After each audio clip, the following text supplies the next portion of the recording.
Hello, very good morning to all.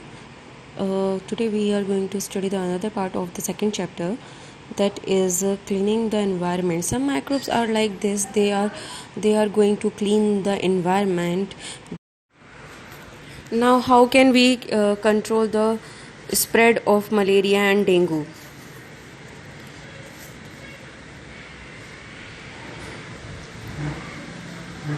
All mosquitoes breed in water. You just remember only one thing. You have to clean tire cloths where the water is going to get collected. So you have to clean all the stagnant water where the mosquitoes is going to breed. By keeping our surrounding clean and dry, we prevent mosquito from breeding. Now see the table 2.1. Some common human disease by microorganisms. First is tuberculosis, and this is spread by the causative is bacteria. Mode of transmission is air.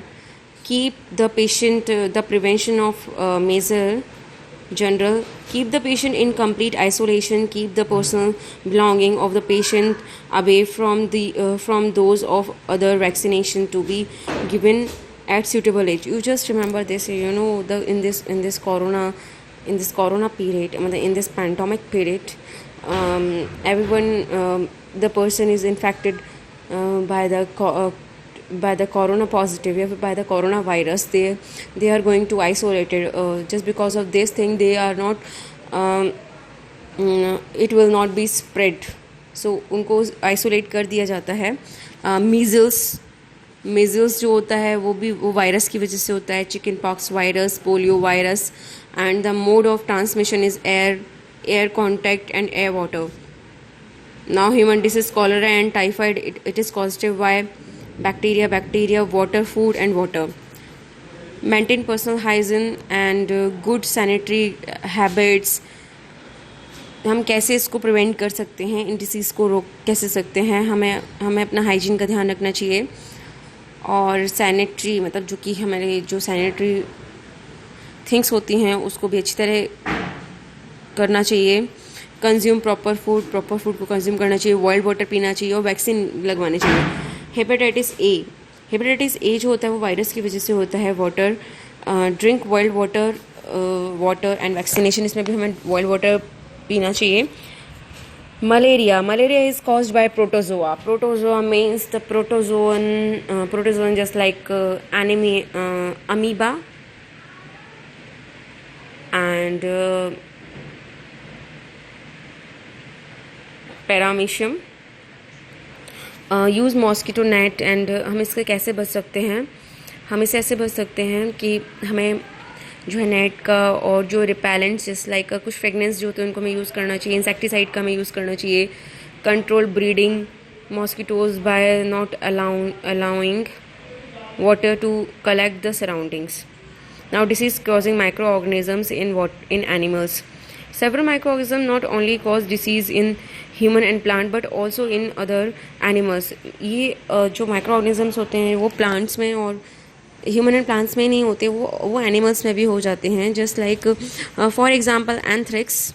Anthrax is a dangerous human and the cattle disease is caused by a bacterium. एक anthrax disease होती है जो कि बहुत ही harmful होती है. ये bacteria की वजह से होती है. For example food and mouth disease of the cattle is caused by virus. जो foot and mouth disease of the cattle is caused by the virus. Foot और जो माउथ डिसीज होती है वो वायरस की वजह से होती है कैटल्स में. कैटल्स मीन्स जो कि बफेलोज एंड cows होते, that is called cattles. And Robert Koch discovered the bacterium. Robert Koch ने बैक्टीरियम को सबसे पहले देखा था. Bacillus anthracis which cause anthrax disease. Disease causing microorganisms in plants. कुछ डिसीज़ जो होती है वो प्लांट्स में भी हो जाती हैं, just like in wheats, sugar cane, potato, orange, apple and crops and other crops and the disease reduce the yield of crop. ये जो डिसीज़ होती है वो जो क्रॉप होती है उसकी वृद्धि को रोक देती है, मतलब वो बहुत ज़्यादा जो है बहुत ज़्यादा ग्रो नहीं कर पाते हैं। So how we can control this disease, we just control this disease by adding certain chemicals which kills the microbes, जो कि माइक्रोब्स को मार देते हैं, जो कि हार्मफुल होते हैं। Food poisoning, sometimes you see this whenever you are eating this spoiled food, and after sometimes you are vomited and मतलब आप जब खाना खाते हो उसके कुछ समय बाद जो है आपको, अगर आप बेकार खाना या फिर मक्खी जिस पे मक्खियाँ लगी रहती है, फ्लाइज लगी रहती हैं, और वाला खाना खा लेते हो तो उसकी वजह से क्या होता है, हमें उसकी वजह से फूड पॉइजनिंग हो जाता है। ये जो माइक्रोब्स होते हैं, microorganism that grows on our food sometimes produce toxic substance. ये जो माइक्रो ऑर्गेनिजम्स होते हैं ये हमारे फूड के ऊपर टॉक्सिक सब्सटेंस डाल देते हैं, जिसकी वजह से पॉइजनस हो जाता है वो खाना, और इस पॉइजनस होने की वजह से हमें इलनेस हो जाती है एंड देन और डेथ भी हो जाती है। So it is very important we preserve food to prevent it being spoiled. हमें खाने को प्रिजर्व करने से बचाना चाहिए, हमें प्रिजर्व करके उसको बचाना चाहिए। फूड प्रिवेंशन जैसे you just see that at your home whenever you just take a moist bread and उसको अगर आप कुछ टाइम के लिए रख देते हो तो उसके ऊपर फंगस लग जाता है These microorganisms spoil the food. Fungus is also a microorganisms जिसकी वजह से बहुत ही बैड स्मेल आती है, और उसमें टेस्ट भी उसका चेंज हो जाता है, और उसका जो टेस्ट चेंज हो जाता है उसका कलर भी चेंज हो जाता है। एंड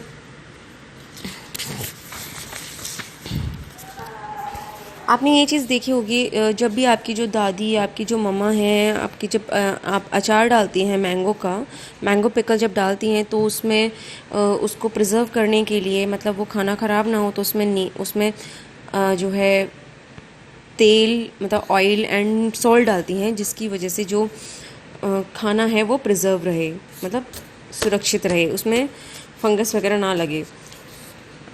केमिकल मेथड्स में क्या होता है, केमिकल मेथड्स में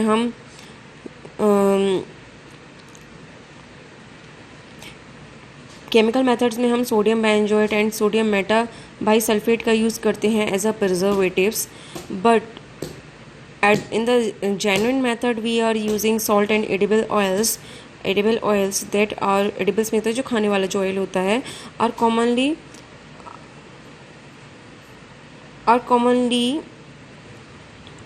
preserve the food from the microorganism, that is called preservatives. जो जैम होता है, जो स्क्विशेस होते हैं उसमें भी हम प्रिजर्व करने के लिए उसमें हम कुछ केमिकल्स मिलाते हैं।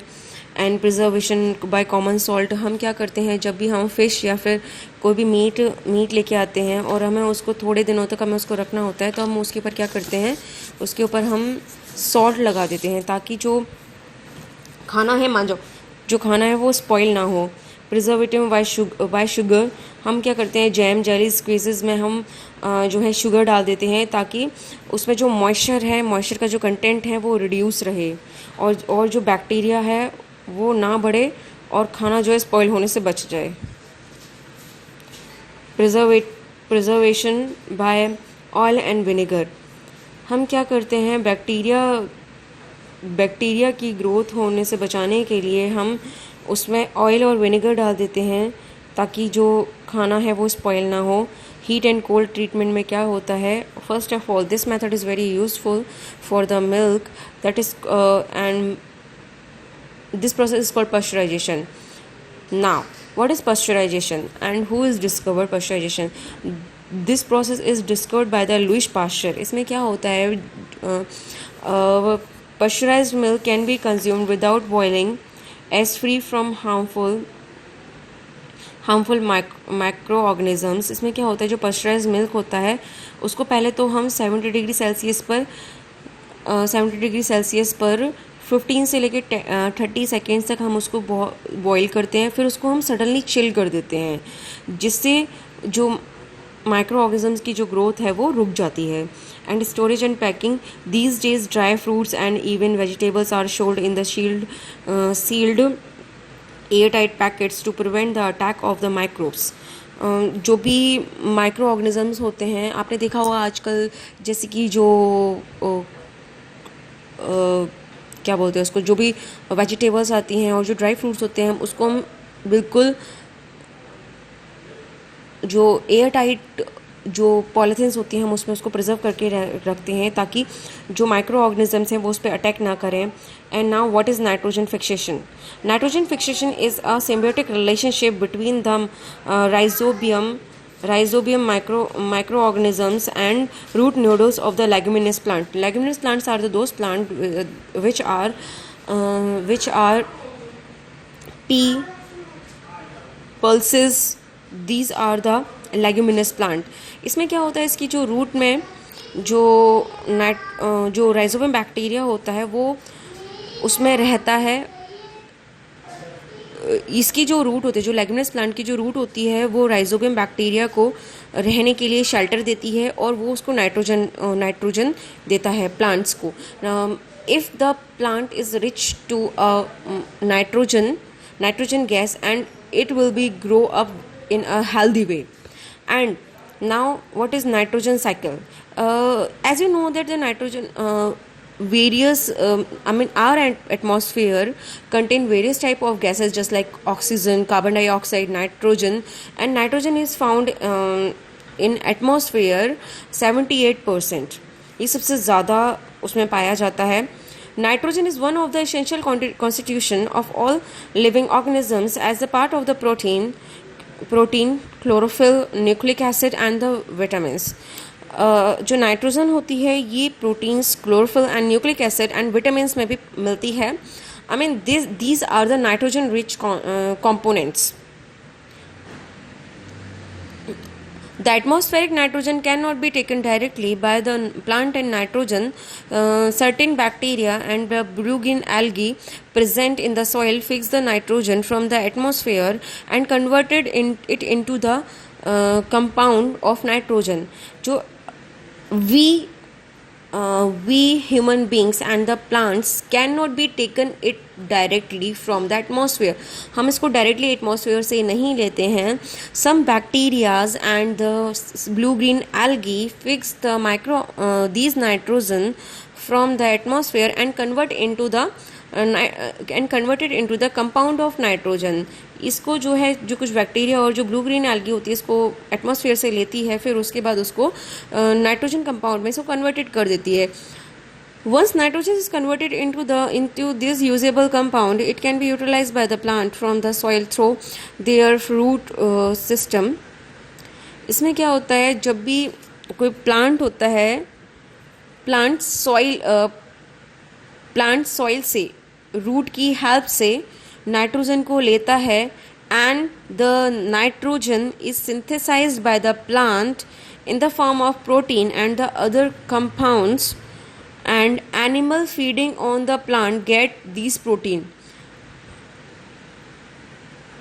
जो एनिमल है ये प्लांट से लेता है. First of all this is a process just like जो प्लांट होता है वो रूट से लेता है, क्योंकि रूट में माइक्रो ऑर्गेनिजम्स होते हैं जो कि नाइट्रोजन को कंपाउंड ऑफ नाइट्रोजन में कन्वर्ट कर देते हैं और उसको सिंथेसिस करके प्लांट प्रोटीन में बदल देते हैं. एंड देन अदर कंपाउंड्स, और जो अदर कंपाउंड्स होते हैं उसमें भी बदल देते हैं. और हम जो एनिमल्स होते हैं, मतलब वी आर ऑल्सो एनिमल्स, हम एनिमल्स जो होते हैं वो प्लांट से लेते हैं. When plants and animals die, When the plants and animal die, bacteria, fungi present in the soil convert the nitrogenous waste into the nitrogenous compound to be used by plants again. जब भी plants और animals की जब death हो जाती है तो फिर से ये जो बैक्टीरिया और जो फंगी होती है वो जो प्लांट्स और ऑर्गेनिज्म में जो नाइट्रोजन होती है उसको नाइट्रोजनस वेस्ट में कन्वर्ट कर देती है और ये दोबारा से प्लांट जो है उसको रीयूज़ कर लेते हैं. It's a reversible process. पहले क्या होता है, प्लांट जो है वो सॉइल से लेते हैं नाइट्रोजन और एनिमल प्लांट से लेते हैं, और जब प्लांट की और एनिमल्स की जब डेथ हो जाती है और फंगी और जो बैक्टीरिया सॉइल में प्रेजेंट होती है वो नाइट्रोजन वेस्ट में कन्वर्ट कर देती है, फिर से प्लांट को मिल जाती है. Certain bacteria convert some parts of them nitrogen gas which goes back into the atmosphere. और जो थोड़ी सी भी जो नाइट्रोजन बचती है वो जब माइक्रो ऑर्गेनिजम्स यूज़ कर लेते हैं उसको नाइट्रोजन में कन्वर्ट कर देते हैं तो ये एटमॉस्फेयर में चली जाती है. As a result percentage of nitrogen in the atmosphere remain more and less constant. ये जो नाइट्रोजन गैस की जो परसेंटेज होती है एटमॉस्फेयर में वो हमेशा स्टेबल रहती है. दैट इज़ कॉल्ड कांस्टेंट, मतलब ये कभी बदलती नहीं है. You see in figure 2.10 nitrogen cycle. Okay, now the chapter has done. Now what you have learned, you just see in these microorganisms are too small. They are single celled animals. Micro organisms जो होते हैं वो single celled animals होते हैं.